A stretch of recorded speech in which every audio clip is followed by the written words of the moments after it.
کہ جنت کی نعمتوں کا جن کا ذکر قرآن میں ہے، یہ اصل میں جسے عربی میں کہتے ہیں نزل، یہ نزل ہے، وہ چیزیں جو ہم جانتے بھی ہیں کہ جو بھی وہاں کلما رزقوا منہا من ثمرۃ رزقا قالوا ھذا الذی رزقنا من قبل، آم دیا جائے، اچھا یہ آم تو ہم کھاتے تھے، دنیا میں بھی کھاتے تھے، اس آم کی جو نزل ہوگی اس کا آپ تصور بھی نہیں کر سکتے دنیا کے آم میں، تو نعمتیں وہی ہوں گی، لیکن یہ نزل ہے۔ نزل کسے کہتے ہیں عربی زبان میں؟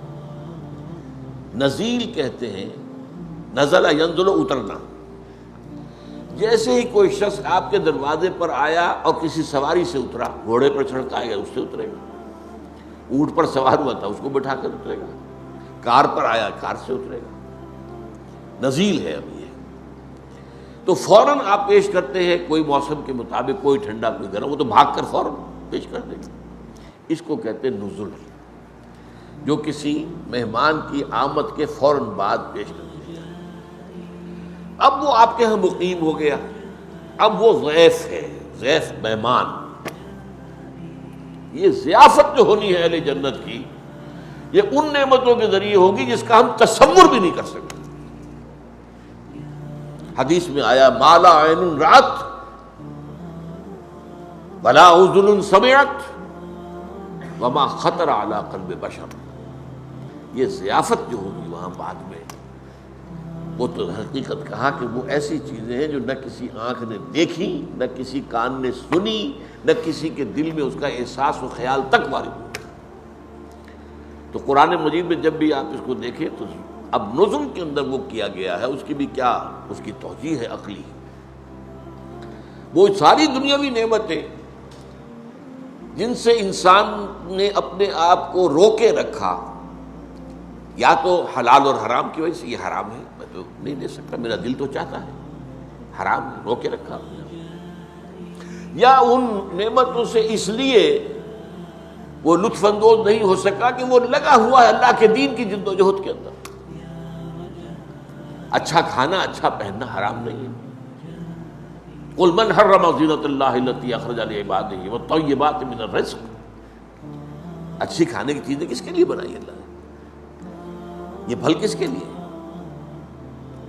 دنیا میں تو یہ اہل ایمان کے لیے تو ہے، کافروں کو بھی اللہ دے دیتا ہے، لیکن خالص ہو جائیں گی اہل ایمان کے لیے قیامت کے دن، پھر وہاں کافروں کا حصہ نہیں ہوگا۔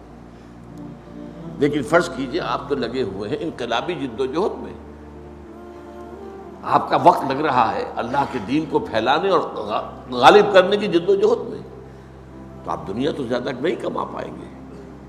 جب دنیا زیادہ نہیں کما پائیں گے تو ان نعمتوں سے لطف اندوز نہیں ہو سکتے، کہاں آپ خرید کر کھا سکیں گے آپ؟ وہ تو 2 وقت کی روٹی مل جائے بہت غنیمت ہے۔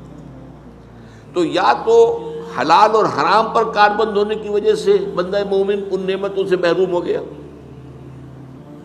یا یہ ہے کہ وہ اپنی جو توجہ ہے اور اپنا جو مصروفیت ہے وہ دین کے لیے لگا کر، اب ظاہر بات ہے اس کے پاس وقت نہیں ہے کہ زیادہ کمائے، اس کی وجہ سے محروم۔ اب اس کا منطقی طور پر بدلہ یہ ہونا چاہیے کہ وہ نعمتیں اسے آخرت میں بھرپور طریقے پر مل جائیں۔ دس از دی لاجک بیہائنڈ اٹ۔ تم دنیا میں ان نعمتوں سے محروم رہے تھے نا، تم نے حرام کمائی نہیں کی کہ آپ اس سے استفادہ کر سکتے۔ کون نہیں چاہتا کہ جب بھی شام کو گھر آئے اپنے بچوں کے لیے پھلوں کا ٹوکرا بھر کے لائے، کون نہیں چاہتا؟ لیکن نہیں، ایک شخص حلال کی کمائی کر رہا، کیسے دے دے گا؟ کیسے کھائے گا؟ کیسے کھلائے گا؟ تو اب یہ جو ہے، اسی لیے میں کہا کرتا، کچھ لوگ کہتے ہیں یہ کیا بات ہے قرآن کرتا ہے، یہ شراباً طہورا ہوگی اور یہ شہد ہوگا اور یہ دودھ ہوگا اور یہ پھل ہوں گے اور یہ باغات ہوں گے اور یہ حوریں ہوں گی اور یہ ان کے خدمتگار غلمان ہوں گے، یہ کیا چیز ہے؟ یہ بعض لوگ جو ہیں جن کے اوپر ذرا تصوف کا رنگ چڑھ جاتا ہے، وہ ہے اپنی جگہ پر۔ اگلا جو ہمارا حدیث کا درس ہے وہ تصوف کے موضوع پر ہے، اور وہ بھی حضور کی اہم ترین احادیث میں سے، یہ میں آج ہی آپ کو بتا رہا ہوں۔ لیکن جن پر یہ رنگ چڑھ جاتا ہے وہ پھر کہتے ہیں یہ کیا جی، یہ تو کچھ سمجھ میں نہیں آ رہی، سینشول جو یہ گریٹیفیکیشن کی چیزیں جنت میں بتائی جا رہی، یہ تو بڑی گھٹیا چیزیں ہیں۔ نہیں، میرا جواب یہ نہیں۔ ان چیزوں سے ایک بندہ مومن دنیا میں رکا رہا، محروم رہا، تو اس کا اصل منطقی طور پر اس کا بدلہ یہ ہونا چاہیے کہ وہ نعمتیں بھرپور ترین سطح پر اسے آخرت میں ملیں۔ البتہ یہ سب کچھ صرف نزل ہے، جو اس کی نعمتیں ہیں ان کا تو آپ تصور کر ہی نہیں سکتے، جو پھر آگے اللہ نے دینی ہے۔ ما لا عین رأت ولا اذن سمعت وما خطر علی قلب بشر۔